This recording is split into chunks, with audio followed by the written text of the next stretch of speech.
Live from downtown Detroit, home of WDIV and Click on Detroit, Local 4 News at noon starts now.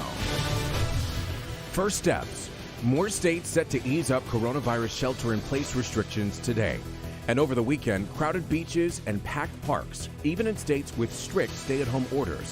One of the nation's top experts says that it is not over. Social distancing will be with us through the summer to really ensure that we protect one another. Now at noon, what we can expect this week on the national front, as well as here at home. And thank you for joining us for Local 4 News at noon. I'm Evrod Cassimy. Of course, the coronavirus pandemic tops our show here. We want to start with a breakdown of our case count in the state of Michigan. And as of our last update Sunday afternoon, there were 41 confirmed deaths from COVID-19 within a 24-hour period between Saturday and Sunday afternoon. And in total, we've lost more than 3,300 people to the virus. Michigan now has more than 37,000 confirmed cases. This is up 575 cases from Saturday.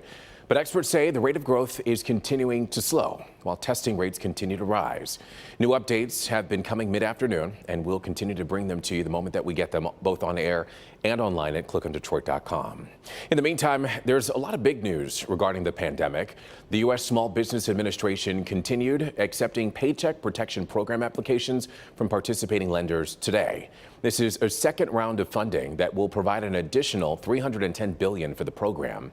In the meantime, the Centers for Disease Control has added 6 possible new symptoms of COVID-19, and the newest symptoms are chills, repeated shaking with chills, muscle pain, headaches, sore throat, and a loss of taste or smell. And here at home, smart bus passengers are now required to wear face coverings. And as of midnight, a major change implemented as part of the governor's updated stay-at-home order involving face coverings. Local 4's Nick Monticelli takes a closer look at how this impacts anyone who's going to work. Good afternoon. A lot of big changes, many of them taking effect today. New laws about who has to have masks and where they have to have them. Also, we're learning some new things about the governor and what she looks at when deciding what businesses can open. And interesting, we're looking ahead to the November election. The first major change that went into effect at midnight is that all employers must provide face coverings for all employees. But because those masks are in high demand, Attorney General Dana Nessel said she is asking law enforcement to go easy on businesses that are trying to comply but just can't get those masks. We're also learning that the governor today plans to go into more details on how she's determining what businesses can open. On ABC's This Week, she said it's about risk. Really analyzing the risk associated with a particular sector, scoring that risk, determining what protocols need to be in place, and being really smart about taking a step forward, measuring, understanding what it's meant before we take another step forward, or sometimes might have to take a step backward. Governor Whitmer also added her stay-at-home order is a moving target. There may be adjustments that are necessary in the interim, or to extend it as well again. Also this week, Ford is asking some employees to return back to work. When they get back, they'll undergo temperature screenings and wear face masks or shields.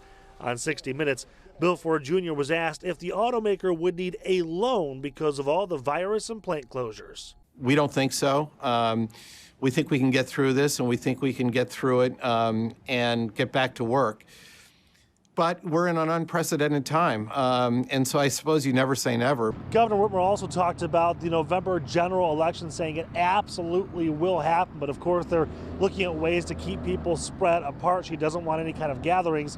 She's also saying voting by mail is going to be key. I'm Nick Monticelli, Local 4. Nick, thank you. On the national front now, streets in many major U.S. cities are empty.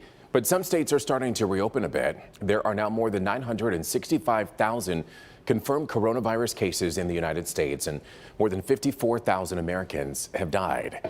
This is according to a Johns Hopkins University database. But in the meantime, Georgia is leading the way in allowing more businesses to reopen. And that is where we find our Blaine Alexander. It's round 2 of the state's reopening, with some salons, barbershops, gyms, and more already up and running. Now, movie theaters and dine-in restaurants will also be allowed to open their doors. I mean, to put it mildly, we've been going through hell. The White House recommends 2 weeks of downward trend in new COVID-19 cases before loosening restrictions, a threshold Georgia currently does not meet. Governor Brian Kemp has said his decision is informed by data and public health recommendations, but it's drawn intense criticism from mayors around Georgia. It's not a time to lift the restrictions. It's absolutely premature in my mind. I think that it is putting all of us at risk. This week is ushering in a new wave of reopenings across the country. In much of Tennessee, restaurants and stores free to welcome customers this week at 50% capacity, but the most populated areas like Nashville still shuttered. In Ohio, the state's stay-at-home order is set to end on Friday. It's going to be a very slow, gradual transitioning and gradual reopening. And in New York, Governor Andrew Cuomo announced a gradual plan to reopen some parts of the state, starting with construction and manufacturing in less populated areas. The regions that would be more likely able to open sooner would be the upstate regions. Even the NBA allowing players to resume individual workouts at team facilities, but only if their city has reopened. Back in Georgia, it's not all systems go. Screens at the historic Plaza Theater will remain dark. I have 10 employees who are relying on me in this theater for their livelihood, but I'm not going to try and make them choose between their livelihood and their lives. But for Gary Leak, whose new restaurant setup includes disposable plates and menus and spaced out tables, getting back to business is a matter of survival. We're opening just for the sake of getting the wheels greased up to go forward. We just can't give up. Blaine Alexander, Local 4. All righty, Blaine, thank you. Some of the latest developments in the coronavirus pandemic are having a positive effect on the stock market. As we take a look at the Dow Jones Industrial Average at the moment, the market opened higher and has risen even more after gains overnight in European and Asian markets. Analysts say that investors are responding with cautious optimism to moves by individual states to gradually reopen the economy. However, there's still concern over the growing number of unemployed Americans and the impact the jobless rate has on the economy. General Motors this morning announced that it's going to be suspending its quarterly dividend and stopping its share buyback program as a way to conserve cash. And the up and down price of oil is down again, with U.S. oil dropping more than 25% over concerns about an oversupply. And as always, clickondetroit.com, packed full of useful information to help get you through the crisis. Again, that's all there for you on clickondetroit.com/coronavirus.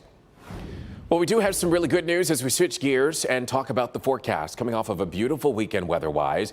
And there's a live look for you at our downtown Detroit skyline. Looks pretty sunny out there, Brandon. We're hoping that sun will stick around at least for this weekend and next weekend. Yeah, why did we wait 7 minutes to get to the best news of the day?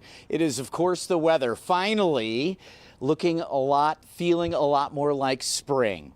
Beautiful blue skies over me here live in Grosse Pointe Woods, and temperatures in Ann Arbor, the warmest, 57 after a morning in the middle and upper 20s in Ann Arbor. So a nice recovery there, middle 50s all over the place without much in the way of wind all day. So it's an improvement from yesterday. We're sunny through the afternoon, 64 degrees, but do have some showers coming in later tonight after 9 or 10 p.m. So coming up, Evrod, we will be tracking not only tonight's round of wet weather, but a pretty healthy swath of rain coming in midweek. And we've got it for you coming up. All righty, Brandon, we're certainly looking forward to that.